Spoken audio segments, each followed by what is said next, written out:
আমি মোসাম্মদ নুরুন নাহার। আমি ঢাকা ইউনিভার্সিটিতে ফাইন্যান্স ডিপার্টমেন্টে পড়াশোনা করছি, 4th সেমিস্টার। আচ্ছা, আমাদেরকে একটু কাইন্ডলি বলবেন যে আমাদের দি অপটিমিস্টের কথা কোথা থেকে শুনতে পেয়েছেন?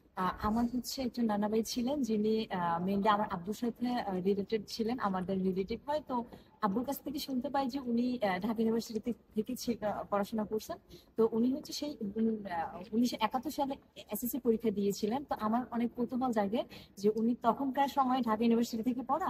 আচ্ছা ঠিক আছে, ওনার সাথে একটু কথা বলি। তো তখন ওনার আব্বুর থেকে নাম্বার নিয়ে ওনার সাথে কথা বলা, তারপরই হচ্ছে ওনার মাধ্যমে ওনার যে ফ্রেন্ড হয় মেজর জেনারেল সালাম স্যার, তারপর হচ্ছে ওনার মাধ্যমে আমরা দি অপটিমিস্টের কথা জানি।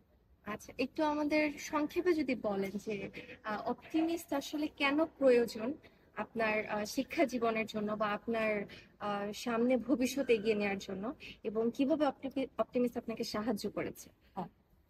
অপটিমিস্ট হচ্ছে মেনলি দেখা যায় আমি মধ্যবিত্ত পরিবারের, নিম্ন মধ্যবিত্ত বলতে পারেন। তো ওই জায়গা থেকে আমি এখানে মেনলি হচ্ছে আমি আমার পড়াশোনার কষ্ট আমি নিজেই বেয়ার করি। তো দেখা যায় কি বিভিন্ন ধরনের প্যান্ডামিক সিচুয়েশন হোক বা বিভিন্ন ধরনের এই যে মাঝে আন্দোলন হলো, তো ওই সিচুয়েশন গুলোতে দেখা যায় টিউশন অফ থাকে। তো তখন দেখা যায় আমাদের একটা কনসার্ন কাজ করে, পড়াশোনা ঠিক মতো কনসেন্ট্রেট করতে পারি না আমরা, যে আসলে কি হবে, নেক্সট মান্থ কিভাবে চলবে। তো এইটা হইলে আমাদের একটা ফিক্সড মানে হয়ে যায় যে আমাদের পরবর্তী যে টাইমটা ওইটা স্মুথ যাবে, আমাদের আর কোনো টেনশন নেই, একটা ফিক্সড ডিপোজিট আমাদের আছে। তো ওইটা হচ্ছে আমাদের মাইন্ডকে অনেক বেশি ফ্রেশ রাখে বা আমাদের ওই যে কনসার্ন কমায় দেয়, ওইটা আমাদের জন্য অনেক বেশি হেল্পফুল হয়।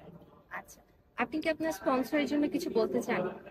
যেটা আমার হচ্ছে আমার ফ্যামিলির করার কথা ছিল বা যেটা আমার ফ্যামিলি থেকে পাওয়ার কথা ছিল, সেটা উনি আমার ফ্যামিলির মতো করে আমার জন্য করতেছেন।